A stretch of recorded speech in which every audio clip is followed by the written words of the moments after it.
कल हमने देखा सीनियर मोस्ट जज साहब ने आइन की किताब पार्लियामेंट में लहराई और उसी आइन पे आज यहाँ पर कोई अमल दरामद नहीं हो रहा है, इस पे आप क्या कहेंगे? कल जो नज़ारे इस पूरे मुल्क ने देखे हैं वो नज़ारे आपने कभी 75 ईयर्स ऑफ हिस्ट्री में नहीं देखे होंगे और ना आप आगे वाले सालों में देखेंगे। ये जो कल कोशिश हुई थी, हम बड़ी वो कहते हैं ना कि जज वो, क्योंकि वो इस मुक़द्दस इमारत के इस मुल्क के मुक़द्दस इंस्टीट्यूट के जो है ना जस्टिस साहब हैं और नेक्स्ट चीफ जस्टिस भी हैं इन द लाइन, तो उनके जो ये उन्होंने एक्ट किया हुआ है उसकी जस्टिफिकेशन तो वो खुद ही दे सकेंगे, लेकिन जो वो ऑप्टिक था, वो जो नज़ारा था, वो किसी भी तरीके से सही नहीं था। वो इस काले कोर्ट की बेहुरमती थी, वो सुप्रीम कोर्ट की बेहुरमती थी, वो इस आईनी पाकिस्तान की बेहुरमती थी। जज साहिबान कभी भी एक सफ़ में नहीं बैठ सकते कि जहाँ पे आप कैसे उन मुलजिमों के सामने बैठ सकते हैं जिनके ट्रायल आपके सामने लगे हुए हैं। और ये जो इन्होंने जो कल की वो जो हरकत हुई है, इसके बाद जो मुझे लगता है कि जस्टिस फ़ाइज़ साहब ना PDM का कभी केस सुन सकेंगे और ना PTI का कभी केस सुन सकेंगे, क्योंकि वो पार्टी हो चुके हैं, क्योंकि उनके इंटेंशंस मुल्क ने देख लिए। चाहे वो इसकी अब जो भी जस्टिफिकेशन दे, लेकिन इसकी कोई जस्टिफिकेशन बनती नहीं।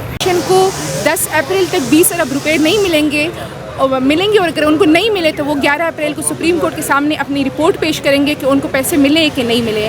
तो आज इलेक्शन कमीशन अपनी रिपोर्ट जमा करेगी सुप्रीम कोर्ट को, और सारे मुल्क के सारे कौम की नज़रें इस टाइम सुप्रीम कोर्ट की तरफ है कि जो उनके जो आइन की पामाली हुई है। और कल जो आपने नज़ारे पार्लियामेंट में देखे थे गोल्डन जुबली के टाइम पे, हालांकि वो तो था आइन का गोल्डन जुबली, लेकिन जो ऑप्टिक्स थे वो इस मुल्क की तारीख़ में सदियों तक याद किए जाएंगे और कौम उसका जवाब सदियों तक मांगेगी। तो इसलिए अब आज हम देख रहे हैं कि सुप्रीम कोर्ट जो एक्शन लेगी उस सारे मुल्क और सारे इस कौम की नज़रें उसकी तरफ है, और इंशाल्लाह हमें यकीन है कि इस मुल्क में आइन की सरबुलंदी होगी और हम शहराए दस्तूर पर उस टाइम तक मौजूद रहेंगे जब तक इस मुल्क में आइन का राज नहीं आता, आइन की सरबुलंदी नहीं होती। और जो ये करने की कोशिश कर रहे हैं जो PDM टोला और ये जो ट्राइका आजकल बन गया है, किसी भी तरीके से अपने फ़ायदे निकालने के लिए इस पूरे मुल्क के निज़ाम को दरहम बरहम कर दिया है। जब तक वो ट्राइका नहीं टूटता, आइन की सरबुलंदी नहीं होती, कानून की सरबुलंदी नहीं होती, काला कोर्ट शहराए दस्तूर पे ही मौजूद है। मैडम, अगर आज इलेक्शन कमीशन अपनी रिपोर्ट जमा नहीं करवाता तो उसके बाद फिर क्या होगा? बात तो ऐसी है ना कि इलेक्शन कमीशन तो हर हाल में अपनी रिपोर्ट जमा करेगा। वो तो या कहेगा कि हमें पैसे मिल गए या पैसे नहीं मिले, लेकिन तफसीली फ़ैसले में ये भी आया हुआ है कि पहले तो हुकूमत पाकिस्तान 20 अरब रुपए देगी 10 अप्रैल तक। अगर 10 अप्रैल तक हुकूमत पाकिस्तान ने पैसे नहीं दिए और ये बाल एक दूसरे को फेंकते रहे, तो फिर सुप्रीम कोर्ट इस वो कहते हैं ना इस चीज़ का तयन करेगी कि हमने किसको डायरेक्ट करना है कि वो पैसे दे। तो ऑब्वियसली मेरा तो जो लीगली पॉइंट ऑफ व्यू पे मैं देखूँ तो वो कैबिनेट को कहेंगे, कैबिनेट का हेड वज़ीर आज़म है, तो वज़ीर आज़म साहब से कहेंगे कि पैसे करें। और मेरे ख़्याल से जो PDM का पूरा टोला है वो आहिस्ता आहिस्ता आर्टिकल 6 की तरफ जा रहा है और आहिस्ता आहिस्ता नाहली की तरफ जा रहे हैं। कौम रमज़ान से ज़्यादा आगे देखेगी नहीं। जो सारा ये टोला है, जिस तरह यूसुफ रज़ा गिलानी साहब नाअहल हो गए थे, ये सारे भी नाअहल हो जाएंगे।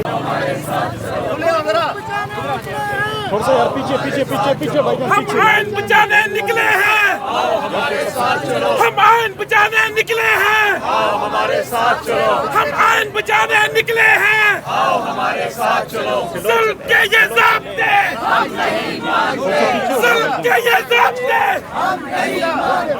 जुल्म के ये ज़ाब्ते। जिंदा है मुकला, जिंदा है मुकला, जिंदा है मुकला, मेरे देश के मुकला, मेरे देश के मुकला, कैपी के मुकला, पंजाब के मुकला, के मुकला, बलूचिस्तान के मुकला, मेरे देश के मुकला, आइन की हाथ, आइन की हाथ, जिंदा है। हम आइन बचाने निकले हैं, हम आइन बचाने निकले हैं, हम आइन बचाने निकले हैं, हम मुल्क बचाने निकले हैं, हमारे साथ चलो। हम मुल्क बचाने निकले हैं, हमारे साथ। हम आइन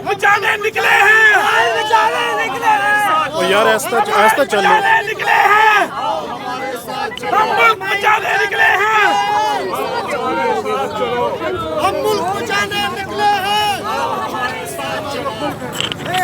हमारा आजादी है, हक हमारा आजादी, हम लेके रहेंगे आजादी, है हक हमारा आजादी, हम लेके रहेंगे आजादी, हम लेके रहेंगे आजादी, है हक आजादी, हम लेके रहेंगे आजादी, आजादी, आजादी,